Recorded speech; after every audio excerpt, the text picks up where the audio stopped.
இன்னைக்கு நீங்க சபைக்கு போறப்ப ஜாலியா பேசிட்டு போறீங்க. ஆனா அந்த நாட்கள்ல சபை கூடி வருதல்னாலே ஒரு நடுக்கம் இருக்கும்.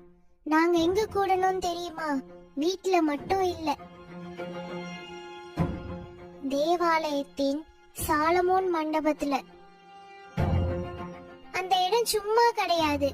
அங்கதான் பேதுருவும் யோவானும் நின்னப்ப அவங்க நிழல் பட்டதால வியாதிகள் குணமாச்சு.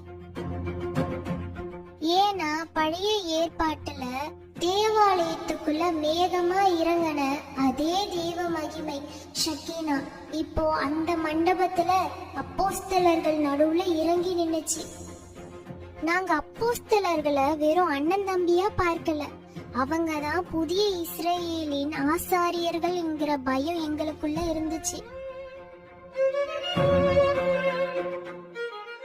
அனனியா செத்து விழுந்தப்ப எங்களுக்கு பெரிய அதிர்ச்சி.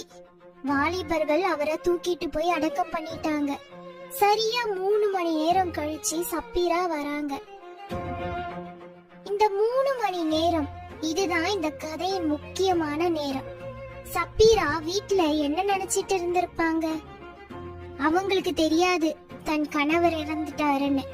இன்னைக்கு சாயங்காலம் நாங்க பெரிய ஆளுங்க, பர்னபா விட எங்களுக்கு பெரிய மரியாதை கிடைக்க போகுதுன்னு நினைச்சா. இங்க ஒரு விஷயத்தை நீங்க ஆழமா புரிஞ்சுக்கணும். அவங்க பண்ணது சும்மா ஒரு பண மோசடி இல்ல. நாங்க கூடினது சாலமோன் மண்டபம், அதாவது கடவுள் வாசம் பண்ணுகிற மகா பரிசுத்த ஸ்தலம். அங்க கொண்டு வரப்படும் பணம் உண்டியல் காசு இல்ல, அது ஒரு பலி, சாக்ரிஃபிஷியல் ஆஃபரிங். பர்னபா ஒரு லேவியன், அவருக்கு தெரியும் பலிபீடத்துல எப்படி பலி செலுத்தணும்னு. அவர் பழுதில்லாத பலிய முழு பணத்தை கொண்டு வந்தார். ஆனா சப்பீராவோ அவங்க கணவரும் கொண்டு வந்தது தகுதியற்ற காணிக்க, இம்ப்ராப்பர் ஆஃபரிங்.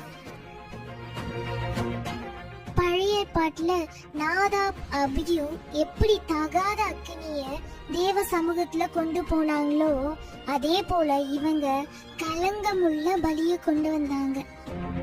அந்த 3 மணி நேரத்துல சப்பீராவுக்கு மனம் திரும்ப நேரம் இருந்துச்சு. ஆனா அவ மனசுல இருந்தது தேவ பயம் இல்ல, அந்தஸ்து மேல இருந்த ஆசைதான். சப்பீரா உள்ள நுழைஞ்சப்ப அங்க ஒரு பெரிய நாடகம் காத்துக்கிட்டு இருந்தது. ஏசு சில நாளுக்கு முன்னாடி இதே தேவாலயத்துல ஒரு ஏழை விதவைய சுட்டி காட்டினார், ஞாபகம் இருக்கா? லூக்கா 21ஆம் அதிகாரத்துல